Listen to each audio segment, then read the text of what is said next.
साधी सोपी recipe सीरीजमधली 66वी recipe आज शेअर करते आहे कच्च्या केळ्याचे काप। इथे मी 3 कच्ची केळी घेतली आहे आणि त्याची सालं काढून घेणार आहे, पण त्याआधी हाताला थोडं तेल लावायचं म्हणजे हात काळे होणार नाहीत हे कापताना। इथे आता ह्याची व्यवस्थित सालं काढून घ्यायची, त्यानंतर मधून 2 भाग करून घ्यायचे त्याचे आणि त्यानंतर त्याचे उभे पातळ असे काप करून घ्यायचे। इथे मी व्हिडिओमध्ये दाखवल्याप्रमाणे काप करायचे आहेत। काप एकदम पातळ नाही करायचे, नाही तर ते वेफरसारखे कुरकुरीत होतील, कडक होतील। तुम्हाला जर कडक हवे असेल तर तुम्ही पातळ करू शकता। आता हे पाण्यामध्ये भिजत ठेवायचे, नाहीतर हे काप काळे पडतात।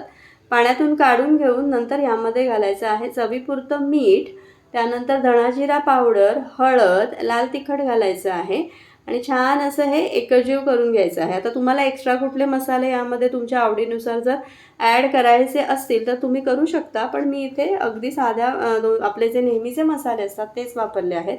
आणि थोडं मिक्स करून घेतल्यानंतर सगळ्यात शेवटी मी यामध्ये थोडा मालवणी मसाला घातला, त्यामुळे चव खूप छान येते, त्यामुळे तो नक्की घाला असेल तर।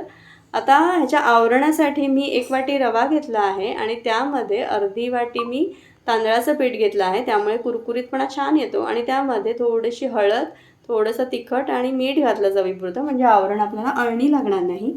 आता या रव्याच्या मिश्रणामध्ये सगळे काप छान असे मी घोळवून घेतले आणि एका बाजूला पॅनमध्ये तेल तापत ठेवलं आहे, हे मी शॅलो फ्राय करणार आहे। अशा प्रकारे सगळे घोळवून झाल्यानंतर मस्त तेल तापल्यानंतर असे पॅनला लावून घ्यायचे हे काप, अगदी व्यवस्थित हे सगळीकडे तेल लागेल अशा प्रकारे पसरवून घ्यायचे आणि त्यानंतर गॅस आपला लो टू मीडियम फ्लेमवर ठेवायचा, नाहीतर ते एकदम करपून जातील पटकन। आता हे छान असे एका बाजूने क्रिस्पी झाले की त्यानंतर ते परतायचे आणि दुसऱ्या बाजूने सुद्धा छान असे खरपूस भाजून घ्यायचे आणि दोन्ही बाजूने खरपूस भाजल्यानंतर याच्यावरून फक्त थोडासा असा आवडत असेल तुम्हाला तर चाट मसाला घालायचा, थोडे चटपटीत लागतात त्यासाठी।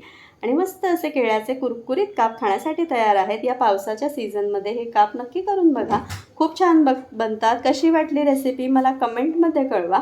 आवडली तर चॅनलला लाईक करा, शेअर करा, सबस्क्राईब करा, माझे व्हिडिओज तुमच्या फॅमिली फ्रेंड ग्रुपमध्ये शेअर करा आणि अशाच माझ्या छान छान रेसिपीज पाहत राहा।